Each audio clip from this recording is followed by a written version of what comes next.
할렐루야. 오늘은 미가서 지난주에 이어서 오늘은 조금 더 보강을 하도록 하겠습니다. 여섯 번째 주간 성경의 읽기 미가서 1장에서 7장. 미가의 뜻은 뭐라 그랬죠? 누가? 그렇죠. 예.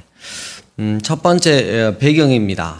남유다는 그 왕이 요담, 그다음에 정신 나간 누구요? 아하스, 그리고 참 선했던 국률이 가득했던 히스기야. 이때가 이제 배경이 됩니다. 그래서 배경이 되고 좀 더 넓게 보면 아수르가 북이스라엘을 파괴했고 멸망시켰고 강제로 이주를 시키고 또 데려가고, 그리고 이 아수르가 남유다도 침공을 했었고 괴롭혔습니다. 네, 여러분들이 잘 알다시피 히스기야의 기도가 있었고 18만 5천 명이 여호와의 사자의 칼에 죽임을 당하는 그런 일이 있었습니다. 이때가 이제 배경이 되는 거고요. 남유다의 이제 미가는 특별히 경제 정의를 부르짖은 선지자였다. 그래서 특히 역사 의식이나 사회 의식이 아주 깊은 선지자였다. 그리고 이사야와 같이 같은 시대에 활동을 했는데, 이사야는 주로 왕족을 위주로 이렇게 상위층을 이렇게 사역을 많이 했다면, 이 모레셋 출신, 미가는 그런 출신이 아니라 농촌 출신이었다. 그리고 예언은 대도시의 부유층, 지도층을 쳐서 예언을 했고, 특별히 정치 지도자와 종교 지도자들의 부패에 대해서 지적을 했다. 미가는 기억해야 할 과일이 하나 있어요. 오이입니다. 5장 2절. 네.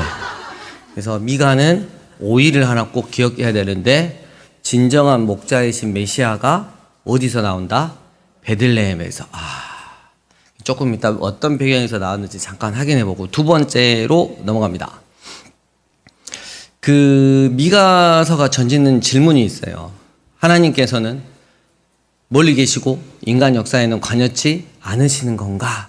라는 질문을 던질 수 있는데, 남유다 사람들이 그렇게 생각하고 살았어요. 하나님은 멀리 계시고 우리가 먼 죄를 지어도 상관치 않으시다. 이런 생각을 가지고 살았는데, 천만의 말씀이다 라는 걸 일단 결론에서 볼 수 있고요. 멸망한 자들의 특징이 나오는데, 1장 3절에서 5절 첫 번째를 보면 여호와께서 그의 초소에서 나오시고, 그러죠? 강림하사 땅의 높은 곳을 밟으실 것이라. 그 아래에서 산들이 높고 골짜기들이 갈라지기를 불 앞에 밀초 같고 비탈로 쏟아지는 물 같을 것이니, 이는 다 야곱의 허물로 말미암으며 이스라엘 족속의 죄로 말미암음이라. 야곱의 허물이 무엇이냐? 사마리아가 아니냐? 유다의 산당이 무엇이냐? 예루살렘이 아니냐? 이러면서 친히 높은 곳을 밟고 서셔서 그의 초소에서 나오시고 이렇게 서셔서 이 남유다를 심판하실 것을 말씀을 하고 계시고요. 또 2장 1, 2절 우리 두 번째 한번 읽어볼까요? 같이. 자, 그들이 멸망할 자들이 뭔 짓을 하고 있는지 보겠습니다. 시작. 그들이 침상에서 죄를 꾀하며 악을 꾸미고 날이 밝으면 그 손에 힘이 있으므로 그것을 행하는 자는 화 있을진저 탐하여 빼앗고 집들을 탐하여 차지하니 그들이 남자와 그의 집과 사람과 그의 산업을 강탈하도다. 이 권력자들, 특히 또 기업인들에 대해서 이렇게 쭉 이야기가 나오고, 그 다음에 세 번째 보면 2장 6절에 보면 그들이 말하기를 너희는 애언하지 말라. 듣기 싫은 말씀은 하지 말아라. 이것은 애언할 것이 아니거늘 요구하는 말을 그치지 아니하는도다. 이렇게 자기에게 선별해서 말씀을 들었어요. 평안이 되고 위로가 되고 공감이 되는 건 듣는데, 하나님의 마음을 정확하게 찌르는 그런, 너희들이 회개하고 돌아와야 된다 막 이런 거 할 때는 애원하지 마세요 이렇게 하는 거고요. 그 다음에 또 하나 11절을 보면 사람이 만일 허망하게 행하며 거짓말로 이르기를 내가 포도주와 독주에 대하여 내게 애언하리라 할 것 같으면, 이게 무슨 말이냐면, 당신이 원하는 모든 것, 더 많은 돈과 최고의 포도주를 하나님에게서 얻어낼 수 있는 방법을 설교해 주겠다 하면 그 사람이 이 백성의 선지자가 되리로다 하면서 찬성을 했다는 거죠. 어떻게 하면 하나님으로부터 복을 뺏어서 내가 이 땅 가운데 잘 살게 해줄까? 이런 설교는 나이스 설교라고 했다는 거죠. 이 멸망한 자들의 멸망할 자들인데 한이 아니라 일단 넘어가고 자 3장 2절에서 4절 또 한번 읽어보겠습니다. 2절하고 3절 3장 2, 3절 시작. 너희가 선을 미워하고 내 백성의 가죽을 벗기고 그 뼈에서 살을 뜯어 그들의 살을 먹으며 그 가죽을 벗기며 꺾어 다지기를 냄비와 속 가운데 담을 고기처럼 하는도다. 그럼 우리가 그 드라마 보면 그 악덕 기업이나 막 정치인들이 막그 선량한 그 사람들을 이렇게 뼈에서 살을 뜯는 그런 행위들을 정말 많이 하는 걸 봤죠. 근데 남유다가 그랬다는 거예요. 남유다가 그랬다는 건 하나님의 백성들이 그랬다는 거예요. 우리로 지금 적용을 해보면 교회에 다니는 분들이 그랬다는 거죠. 교회에 다니는 정치인들이 밀면 교회에 다니는 기업인들이 그렇게 살았다는 거죠. 그 다음에 또 하나가 있어요. 3장 5절 보면 내 백성을 유혹하는 선지자들은 이제 쉽게 말하면 목사들한테 하는 거죠.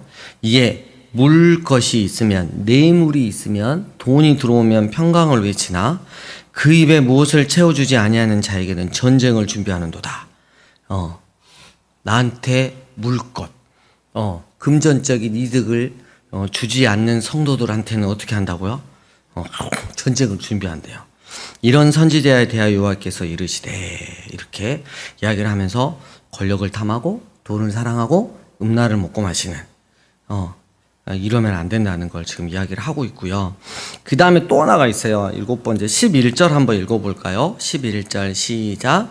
그들의 우두머리들은 뇌물을 위하여 재판하며 그들의 제사장은 삭슬 위하여 교훈하며 그들의 선지자는 돈을 위하여 점을 치면서도 여호와를 의뢰하여 이르기를 여호와께서 우리 중에 계시지 아니하니라 재앙이 우리에게 임하지 아니하리라. 그러고 나쁜 짓을 하면서 하나님은 안 계신다. 나의 삶에 관여하지 않으신다. 못돼. 우리가 이렇게 사는 게.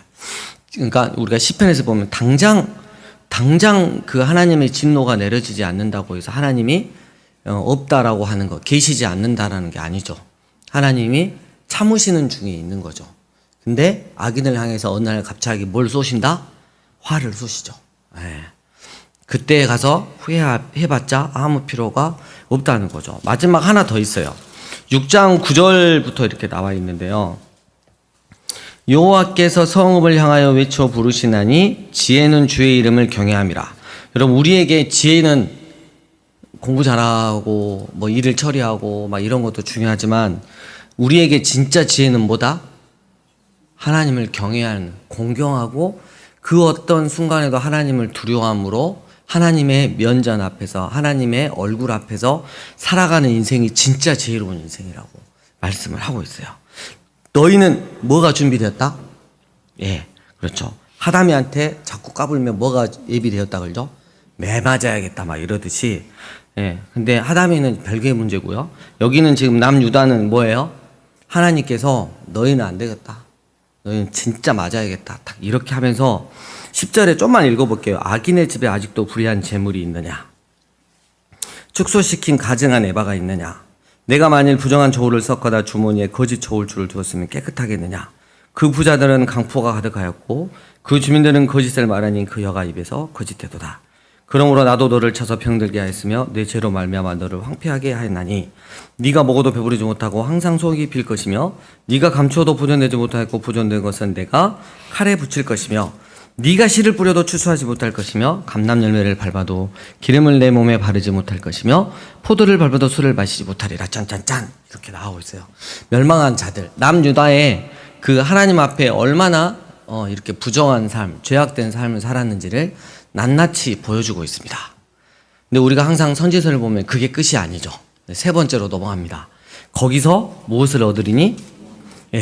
보세요. 4장 6절 7절 한번 읽어보도록 하겠습니다. 여호와께서 말씀하시되 시작. 여호와께서 말씀하시되 자를 모으며 쫓겨난 자와 내가 환난 받게 한 자를 모아 발을 저는 자는 남은 백성이 되게 하며 멀리 쫓겨났던 자들이 강한 나라가 되게 하고 나 여호와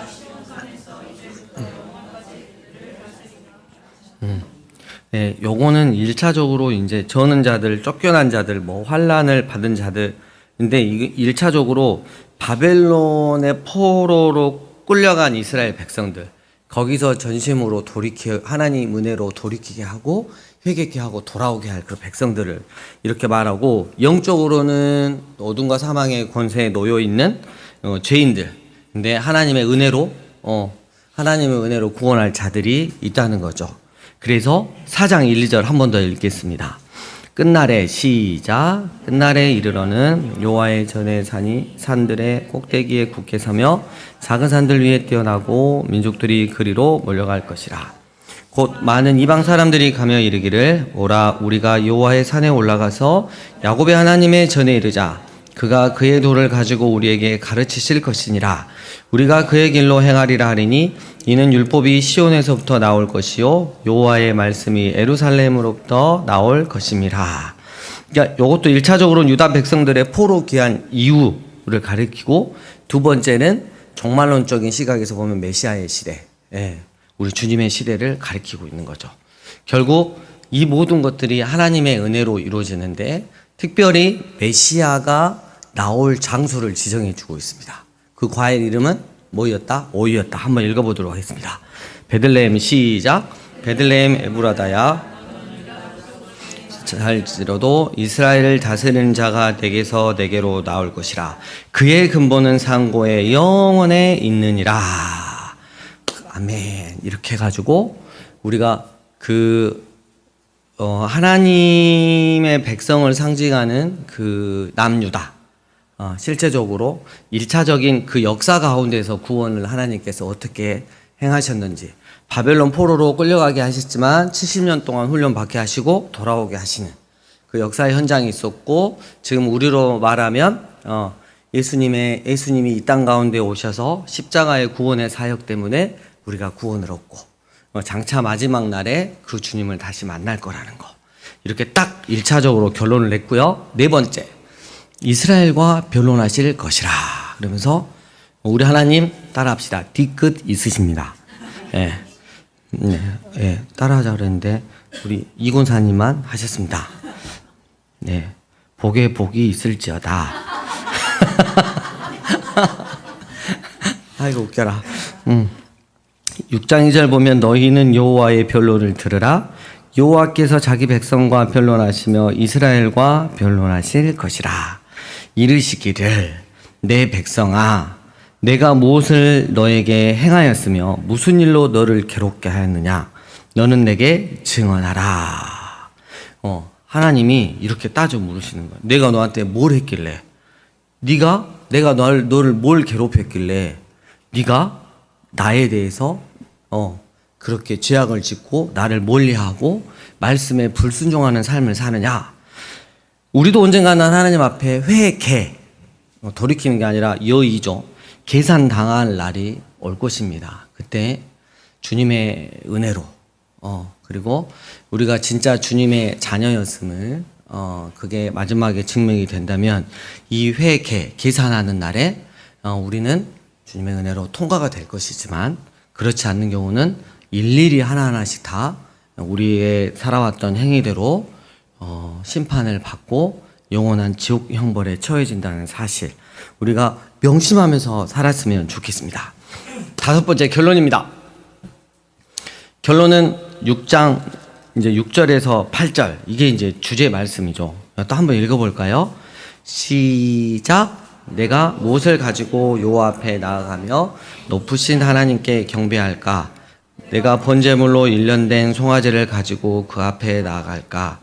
여호와께서 천천의 순양이나 만만의 강물 같은 기름을 기뻐하실까?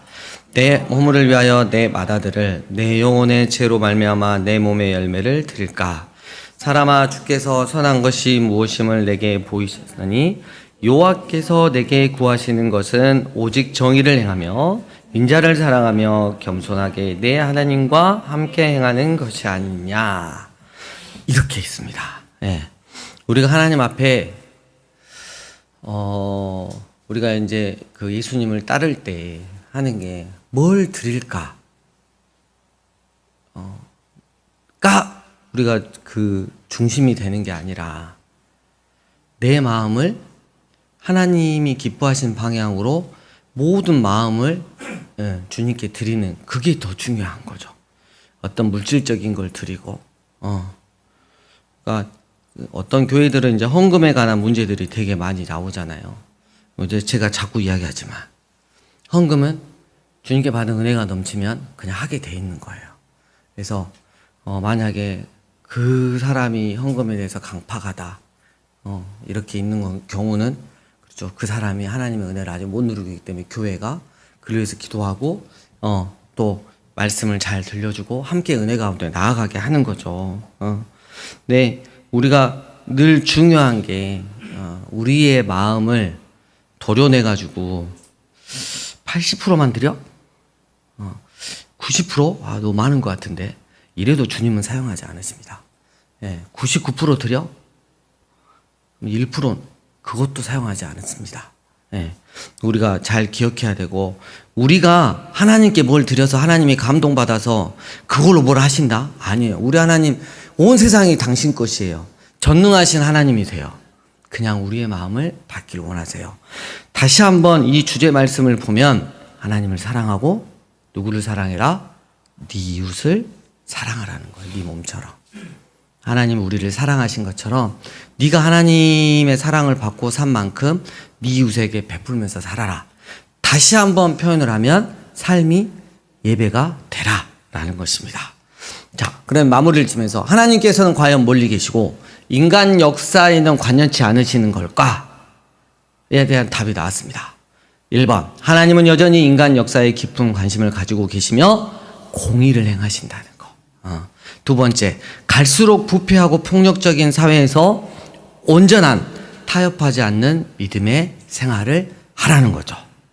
그래서 하나님은 신실한 자에게 구원의 소망을 베푸신다라는 것이 결론이 되겠습니다. 이번 한 주 또 미가서 읽으시면서 많은 은혜를 누리셨으면 좋겠습니다.